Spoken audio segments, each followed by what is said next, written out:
Hello guys, welcome to ఎంయో my opinion on Thandel movie. ఒక్క ముక్కలో మూవీ నాకు ఎలా అనిపించింది అంటే నచ్చేసింది భయ్య.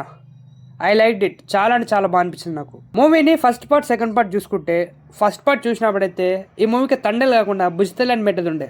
లిటరలీ మొత్తం బుజ్జితల్లి మొత్తం అదే నడుస్తుంది. అండ్ లవ్ స్టోరీ కూడా మనకు ఆల్రెడీ వీళ్ళ పేరులో లవ్ స్టోరీ మూవీ వచ్చింది కదా, సేమ్ అలాగే అనిపించింది నాకైతే.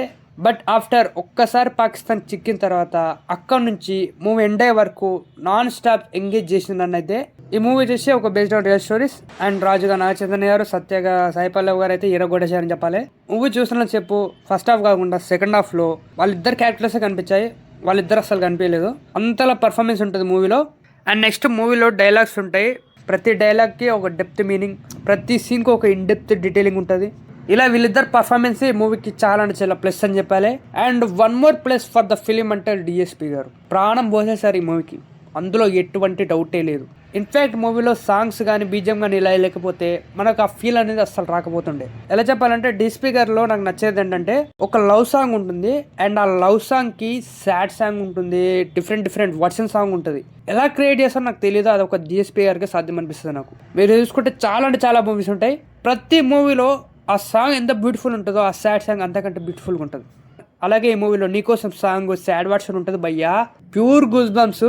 మ్యూజిక్లో 1% కూడా డౌట్ అక్కర్లేదు.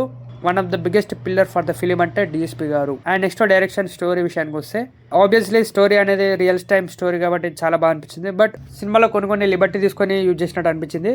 అండ్ ఈ మూవీ చూసాక వాళ్ళేంటి, వాళ్ళు అప్పుడు ఎంత స్ట్రగుల్ పడ్డారు, అలా జరిగిందా, అంత ఉందని చెప్పేసి మనకు ఒక ఫీల్ తెప్పిస్తారు. అండ్ ఆ పీపుల్స్కి చదువుకోకపోవడం వల్ల, వాళ్ళకు ఆధార్ కార్డులు అవన్నీ లేకపోవడం వల్ల జరిగే ఇన్సిడెంట్స్ ఎలా ఉంటాయి, ఐడి ప్రూఫ్ అనేది ఎంత ముఖ్యం అన్న టైప్లో మనకు చాలా అంటే చాలా బాగా చూపించింది. నాకైతే మస్త్ కనెక్ట్ అయింది. Literally I enjoy the film. First half అంటే నార్మల్గా అనిపించింది, యావరేజ్ ఫిలిం అనిపించింది. అండ్ సెకండ్ హాఫ్ అయితే బ్లాక్ బస్టర్. సో ఇది ఈ మూవీ మీద నాకు అనిపించిన ఒపీనియన్. మీరు ఎవరైనా ఈ మూవీ చూడకుంటే రికమెండ్ చేయమంటే నేను ఖచ్చితంగా ఈ మూవీ రికమెండ్ చేస్తా. సో మూవీ చూడకుంటే చూసేయండి, మూవీ చూసిన వాళ్ళు ఎవరైనా ఉంటే చూస్తే ఎలా అనిపించిందో కామెంట్ చేయండి. అండ్ ఈ వీడియో నచ్చినట్టయితే లైక్ షేర్ చేయండి. ఇలాంటి ఎన్నో అప్డేట్స్ వస్తుంటాయి. సో మిస్ అవ్వాలంటే మన ఛానల్ సబ్స్క్రైబ్ చేయండి. Thanks for watching.